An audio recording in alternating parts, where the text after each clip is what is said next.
You're listening to the Things About Nature podcast. Coming to you from a city that never sleeps is me, your host, Rockshana. I invite you to join me in truly honest, passionate, and fun talks that motivate, invigorate, and maybe inspire. Even though we're no longer in the mile high, the sky is still the limit. Everything and anything goes. So let's start talking about things of that nature. Hey everyone, thanks for tuning into this episode of the Things About Nature podcast. I'm your host, Rockshana, and today, it's been a while. Actually, I will just start off by saying it's been a while since we've had someone who is in a very different time zone across the world in a beautiful place. So today I have who people call Queen of Joy. Today I have Ronja, and I didn't even get you to pronounce your last name, so I'm not even going to attempt to do that.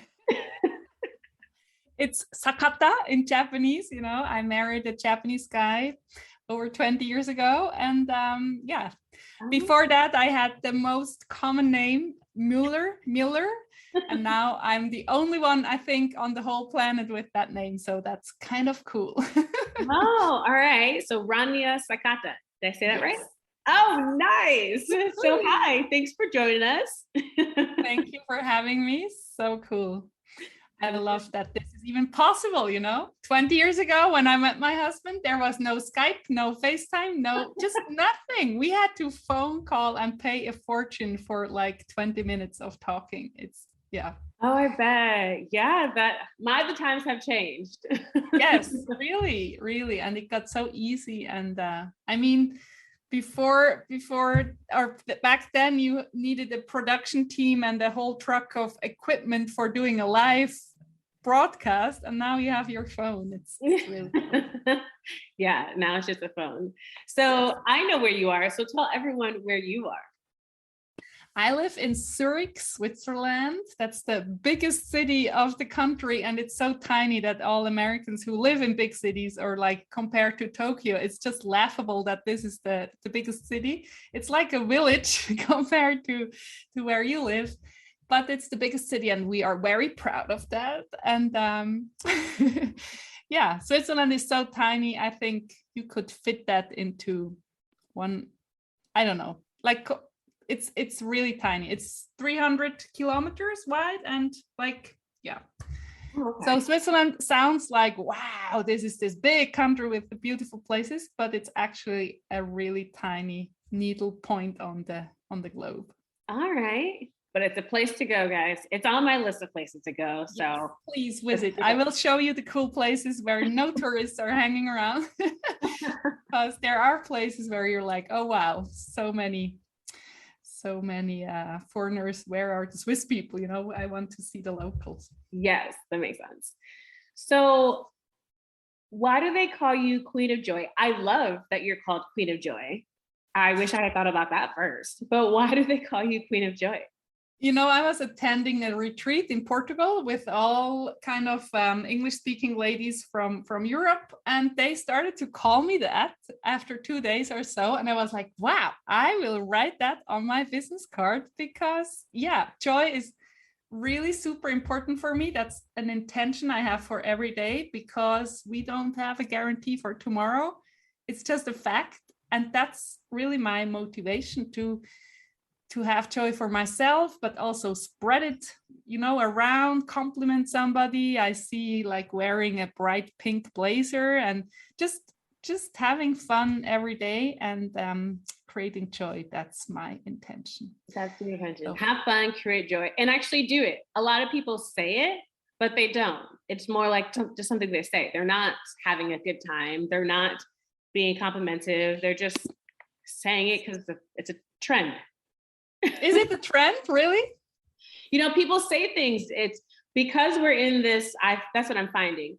Because we're in this era of positivity, living up to your own standards, being yourself, basically everything that you and I promote, and a lot of people promote, you get a conflict of people who just say it because they believe it's a trend. It's just something to say. It's the fad.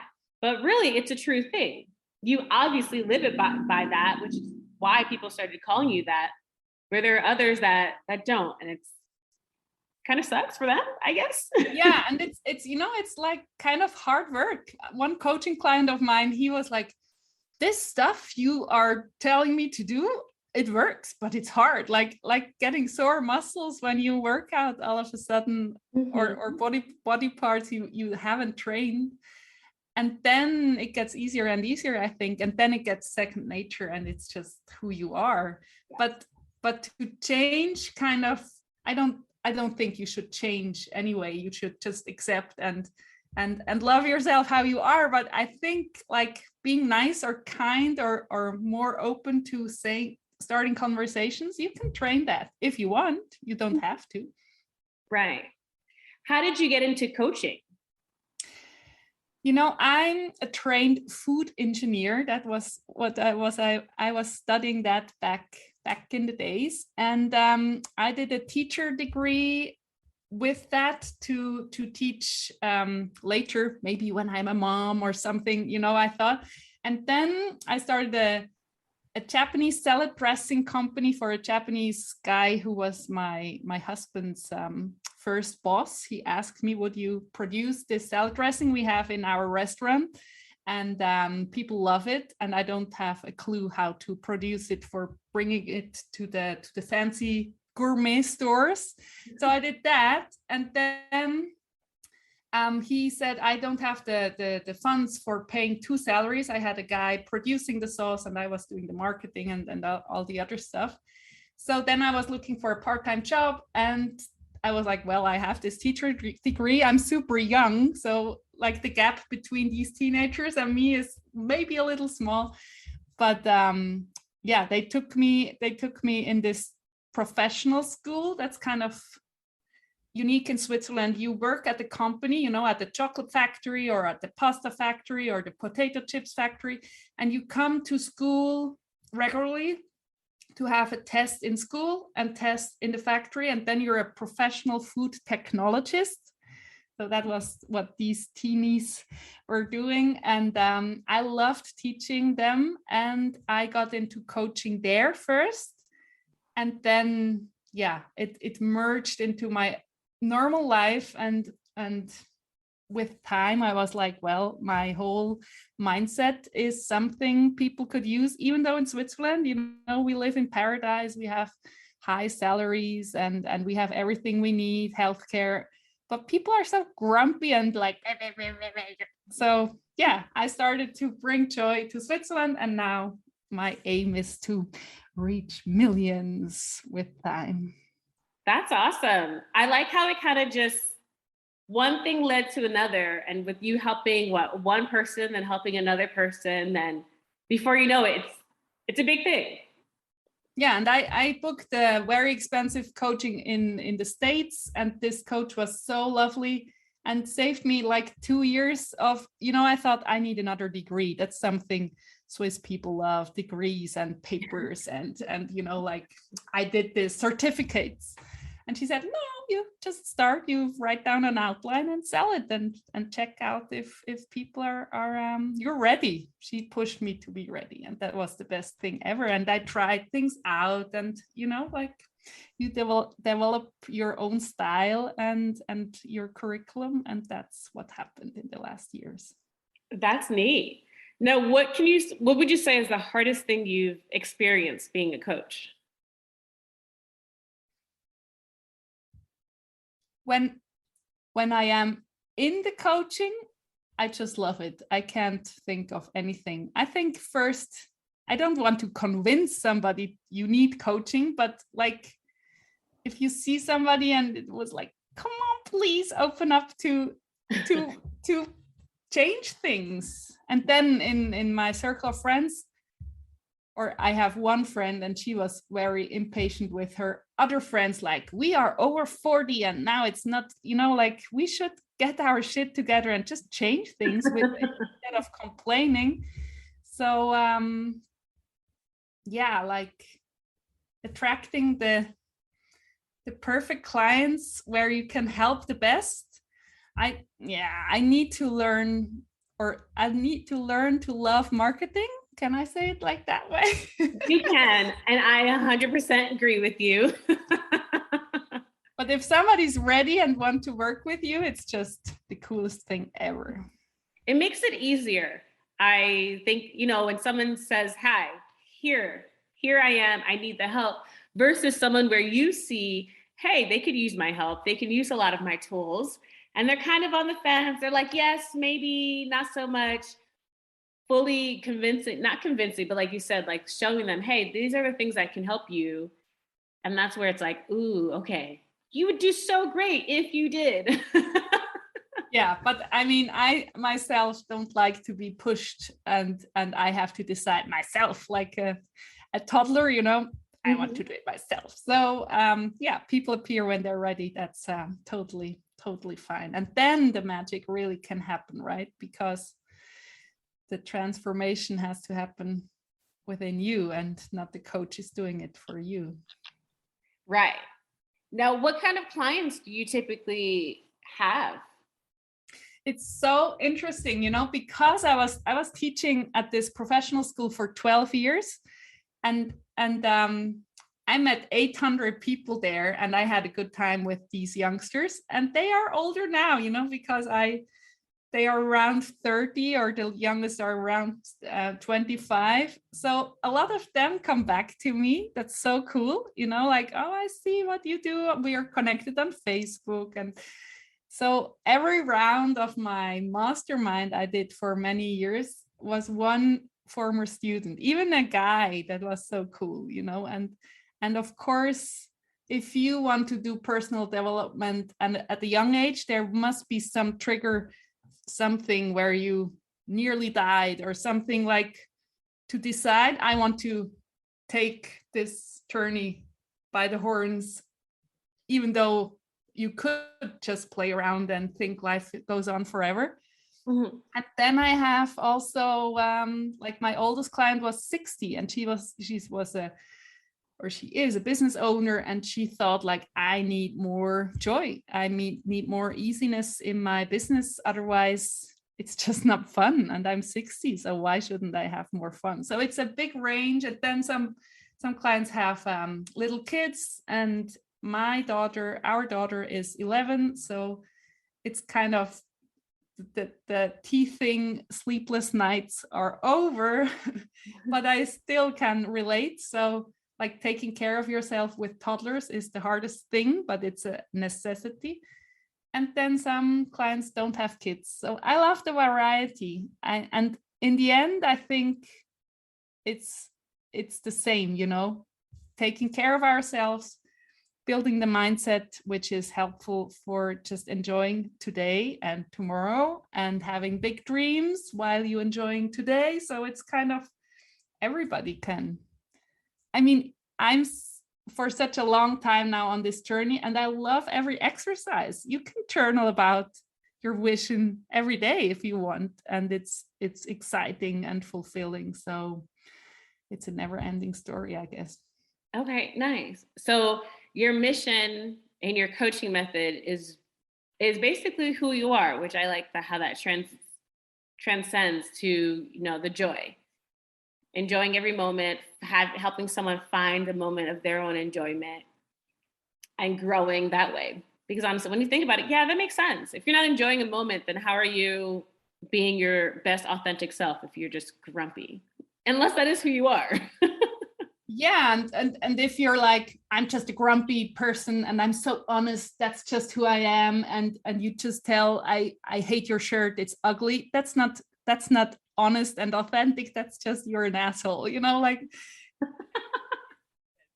they're different. I really think we should honor if somebody's very introverted. Don't think you should be loud and outgoing if that's just stressful. You can be very joyful and authentic by being a quiet person. That's really important. I think all these expectations of society and then our own expectations because of family or our circle of friends, like ditching all them and not the friends, the expectations.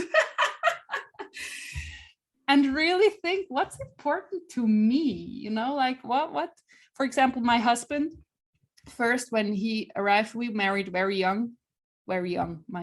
25. If you would have told me at 20, you will marry in 5 years, I would have slapped you like, no way. But then all of a sudden, everybody got married around us, and these weddings. First, he was coming with me as a good husband should, right? And then after, I think 2 years, he was like, okay, listen, I don't come with you to these boring parties. And second, we will never have this big party wedding thing. You can take another man to church or your phone, but I go fishing, just to make things clear. Because we had a little ceremony, it was fun. I was still at the university, and 2 friends, a wonderful couple, cooked for us. It was very lovely. And I'm so happy that we told everybody, you need to wear a suit and a dress. It was not casual, like university jeans and t-shirt kind of wedding, because I would really miss that now, as I don't have my white dress wedding. So people were like, is everything okay with you and Ken, because he's not here, and I was like, yeah, he just didn't want to come, I told you. But people were so concerned, because as a couple, you should be at weddings together. Otherwise, you have problems in your relationship. And first, I had to make peace with that. But then I really was so grateful that he is so independent. I need my freedom too. Like just having the space to say, I'm not coming there. And if he comes, if he's with me, not with me, he is attending, I am attending. People are like, my wedding, Ken Sakata was, this was my guest. They are competing in our circle of friends. That was so funny.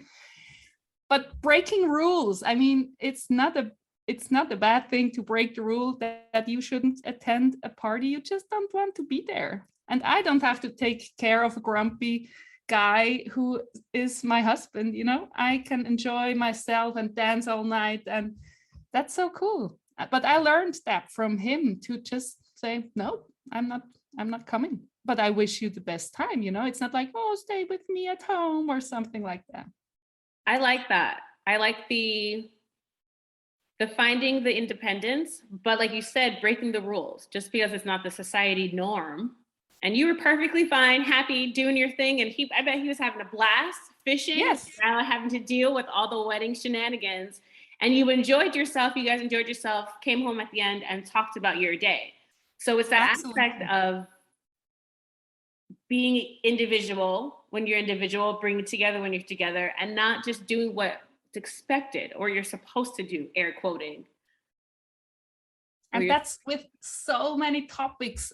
We are so trapped in all these expectations, and really thinking of them. That's one part of my coaching, or I wrote the book, The Joy Compass. I really encourage you in that book to think of what you don't want anymore. Like, I don't do this in this way anymore from like I'm starting today. And some people will be like upset, but you always said yes when I asked you to come to that weekend, or I didn't enjoy it, or I think you can be kind, you don't have to upset other persons if you all of a sudden say no, but just explain it. Like, it was actually stressful for me to be there, so I decided that I don't, whatever it is, being true to yourself. Be true to yourself. Yeah, I like that. What made you write a book? Yeah, I wanted to write a book a long time, because I just love reading books. I read a lot of books, and then you discover people, and then you're like following them. And today, with social media and all the internet things, I discovered so many cool people, and it's like a business card with a lot of words. And I love, Brandon Bouchard says, like, if they spend 8 hours with you, even in bed, with reading the book, you have a connection, even though you didn't talk to that person yet. And I really hope to reach a lot of people with the book. And when I was at university, I lived with 4 guys in a shared apartment, and I I wrote a book for men and a book for women in the same book. So if you would want to convince your partner to do a little more personal growth or personal development, you could sneak this book, even with a fake cover. I have one to download on my website. Now it's for women, like the appearance is for women, but if you want to cover it up, then you can sneak it on his nightstand. And I was trained in boy language during university, and I love this direct, like in your face, like shut the door, asshole. That's not upsetting me, because that's how guys sometimes talk, and that's like, oh wow, I should shut the door probably, and doesn't mean anything else. And I encourage women to read the male part of the book and vice versa, to just, in the end, the goal is to be true to yourself, and again, maybe break some rules, because you can, like if you want to do your relationship differently, just do it. So there are a lot of stories in there, and tools and techniques, and you can learn a lot from the book. And then I hope to bring you in my world. I like that. The fact that the book is for men and women, and living with males, I definitely can agree with you that there are some things you learn, and the dynamic. And like you said, the expectations are not expectations, and the understanding of how each sex views things and such. So that's pretty cool that you have a book, and the fact that you encourage your readers to read the other sex side. That is neat. It's funny that you have a different cover. That's awesome. So how do people find you, find the book, reach out? So Ronja Sakata, as I told you, you could write Ronja Sakata on a postcard in Switzerland, and it will probably reach me. So if you put Ronja Sakata into Amazon, the book will pop up. It's called The Joy Compass, written for men and women. And on Instagram, my handle is @joyismycompass, and Joy is My Compass is always also my website. All right, sounds great. Well, thank you, Ronja. I appreciate you being on all the way from where you're at in Germany, Switzerland. Wow, you're definitely not. We're neighbors, so I totally get that. It's really appreciate that someone that has that view set from somewhere across the world, having the commonality, me understanding you. And I hope a lot of the listeners listen to this and realize, hey, she's over there and she has the same mindset that I do here. And she can help me. Hint, hint, guys, she can help you too. If you need a coach, reach out. I would love to. Yeah, and we are really all belonging together and in this game together, and just let's enjoy life, because you have no guarantee for tomorrow.